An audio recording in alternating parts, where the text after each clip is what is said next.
Ça a mis le temps, mais salut tout le monde, voici ma vidéo bilan de Japan Expo. Du coup, dans un premier temps, puisque c'est un bilan, je vais vous proposer les quelques images que j'ai pu tourner sur place. J'aurais vraiment aimé tourner plus, mais j'ai pas eu le courage, et je pourrais vous expliquer après pourquoi. C'est bon, on y est. Bon allez. Wouh!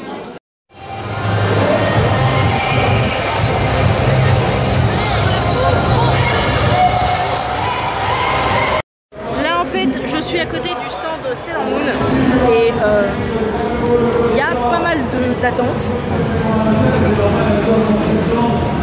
Il y a une sacrée file, mais je suis contente, j'ai eu un petit miroir, donc c'est lié au jeu Sailor Moon Drops.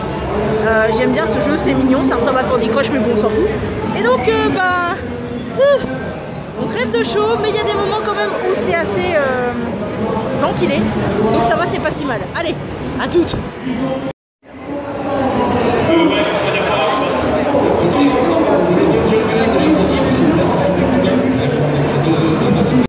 Ce bilan. Puisque tout n'est pas négatif, on va commencer par les bons côtés. J'ai vu quelques stands sympas, je tenais notamment absolument à aller du côté des jeux vidéo indépendants pour les Sweetheart Sonic Studios qui développent le jeu Resilience.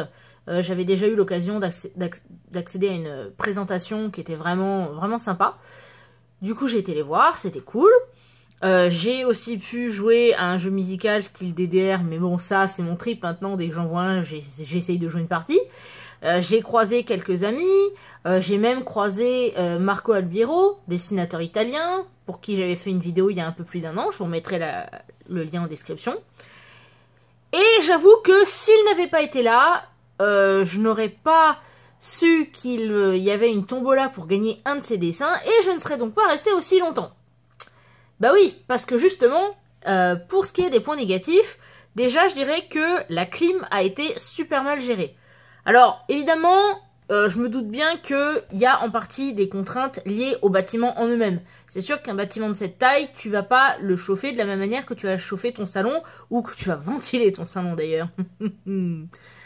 Ceci dit, quand tu es à certains endroits et que tu as l'impression que tu vas crever de chaud, et qu'à un autre endroit, t'as la sortie clim, où t'as comme si t'avais limite une tornade ou je ne sais trop quoi.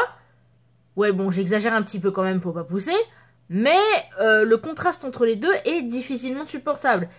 Et je me dis qu'il y a peut-être même quelques personnes qui ont dû se choper un petit rhume ou une petite crève ou une connerie du genre, j'ai plus le mot pour ça, à cause de ça. Parce que le chaud-froid, c'est pas tip-top.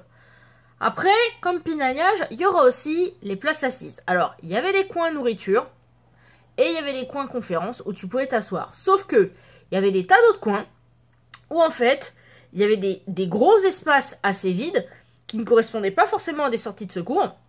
Et donc, tu avais pas mal de gens adossés au mur et tout ce qui s'ensuit. Et là, je me dis que, quand même, ils auraient pu prévoir, ne serait-ce que des bancs alignés contre ces murs-là, juste pour donner un poil plus de confort à des personnes qui ont peut-être des difficultés pour se déplacer. Alors certes, maintenant c'est comme un grand magasin et un client qui n'est pas, qui est assis, c'est un client qui ne consomme pas, ok, soit.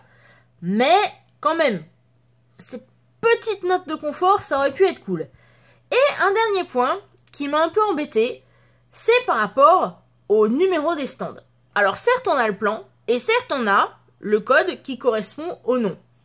Par contre, ce serait quand même bien de forcer les stands, et là je suis peut-être méchante pour certains stands mais tant pis, mais de forcer les stands à afficher obligatoirement leur numéro. Déjà parce que ça permet aux gens de repérer un peu de loin où certains stands peuvent se trouver, ce qui est déjà pas mal, parce que quand tu vois l'encombrement de certaines allées, même si c'était pas si mal géré cette année, bon voilà. Et puis en plus, je veux pas dire, mais autant n'importe quelle personne qui sait lire un plan. Ok, d'accord. Mais quand t'as un sens de l'orientation pourri, genre comme moi, il y a des fois, c'est la galère totale. Alors certes, là, tu as les grandes allées qui sont colorées en accord avec ce qui est marqué sur le plan pour faciliter un poil le repérage, mais quand même, un petit panneau sur le côté des stands pour dire voilà, c'est tel titre, tel numéro, ce serait quand même bien. Il y a d'autres cons où les gens le font systématiquement. Là, j'ai pas compris. T'avais peut-être sur une section avec une quinzaine de stands, limite, il y a des endroits, t'as l'impression qu'il y en a 2 qui ont mis le panneau. Je veux dire, c'est un peu couillon. Du coup, ma conclusion, on va dire, parce que je vais pas continuer à vous embêter avec ces histoires pendant 15 ans, ma conclusion, c'est simplement que, bon, comme chaque année depuis 2005, le côté supermarché de plus en plus grandissant est assez gênant, même s'il y a quand même des conférences, des invités, quelques animations. Je veux dire, c'est pas comme s'il y avait rien du tout, mais la proportion est quand même de plus en plus troublante.